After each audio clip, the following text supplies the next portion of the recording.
ওম প্রত্যলীলপদার্পিতাঙ্ঘ্রি সবরিদ। আজ আমাদের গন্তব্য কাসার দেবী মন্দির আলমোড়া। সিস্টার্স ওয়ান্ডার ওয়ার্ল্ডে আপনাদের স্বাগত জানিয়ে শুরু করছি।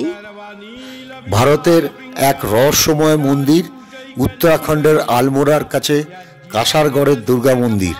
সমুদ্রপৃষ্ঠ থেকে ৮৬০০ ফুট উচ্চতায় পাইন ও দেবদারু গাছে ঘেরা এই মন্দির। কুমায়ুন পাহাড়ের জাগ্রত দেবী কাসার দুর্গা দেবী গর্ভগৃহে আছে একটা গুহা। এই গুহাতেই রয়েছে অষ্টভুজা সিংহবাহিনী দেবী দুর্গার মূর্তি। গর্ভগৃহে জ্বলছে অখণ্ড জ্যোতি, যা কখনো নেবে না। এছাড়াও কাসার দেবীর মন্দির আছে পবিত্র হোমকুণ্ড। এই কুণ্ডে ২৪ ঘন্টা কাঠ জ্বলে। এই কুণ্ডের ছাইতেই নাকি সেরে যায় যে কোনো প্রকার মানসিক রোগ, এমনটাই বিশ্বাস এখানকার ভক্তদের। মন্দিরটি পাইন ও দেবদারু গাছে ঘেরা। যেতে গেলে বিমানে পন্থনগর, সেখান থেকে গাড়িতে আলমোড়া এসে ধরতে হবে বাগেশ্বর হাইওয়ে, অথবা কাঠগুদাম রেল স্টেশন থেকে গাড়িতে আসতে হবে আলমোড়া, সেখান থেকে ধরতে হবে আলমোড়া বাগেশ্বর হাইওয়ে হয়ে কাসার দেবী গ্রাম। হাইওয়ে ছেড়ে গিরিশিরা ধরে এগিয়ে যেতে হবে চূড়ার দিকে।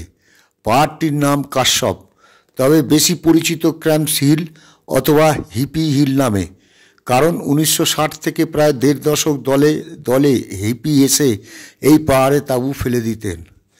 ১৮৯০ সালে স্বামী বিবেকানন্দ কাসার দুর্গা মন্দিরে এসে ধ্যান করেছিলেন।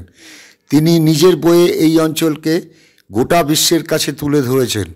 পরবর্তীতে কাসার এলাকায় এসেছেন রবীন্দ্রনাথ ঠাকুর, উদয় শঙ্কর, জর্জ হ্যারিসন, আনন্দময়ী মা, DH. Lawrence, Ravishankar, cat Stevens সহ বহু বিশিষ্ট ব্যক্তি। ২০১৩ সালে এখানে আসেন মার্কিন গবেষণা সংস্থা নাসার বিজ্ঞানীরাও, কারণ এই জায়গাটি ভ্যান অ্যালেন রেডিয়েশন বেল্টের অন্তর্গত। কাসার অঞ্চল ছাড়া পেরুর মাচু পিচু ও ইংল্যান্ডের স্টোনহেঞ্জে রয়েছে এমন রেডিয়েশন বেল্টের প্রভাব।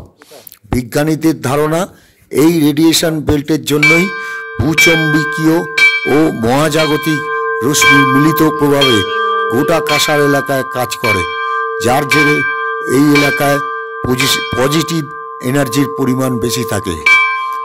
কার্তিক পূর্ণিমার সময় এখানে কাসার দেবীর বড় মেলা বসে। স্কন্দ পুরাণ অনুযায়ী এখানকার গুহা মন্দির তৈরি করেছিলেন যক্ষ আর গন্ধর্বরা। আবার দেবী ভগবত পুরাণ মতে এখানেই দেবী কৌশিকী শুম্ভ আর নিশুম্ভকে বধ করেছিলেন।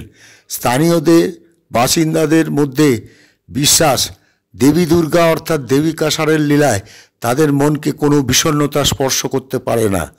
প্রত্যেক কার্তিক পূর্ণিমায় দেবী গ্রামের রাস্তায় নূপুর পরে ঘুরে বেড়ান বলেও বিশ্বাস করেন গ্রামবাসীরা।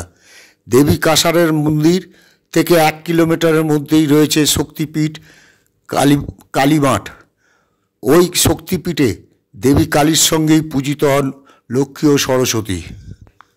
এই কাসার মন্দিরে উঠতে গেলে ১৪৫টা সিঁড়ি ভেঙে উঠতে হয়। তারও উপরে আছে মহাদেবের মন্দির।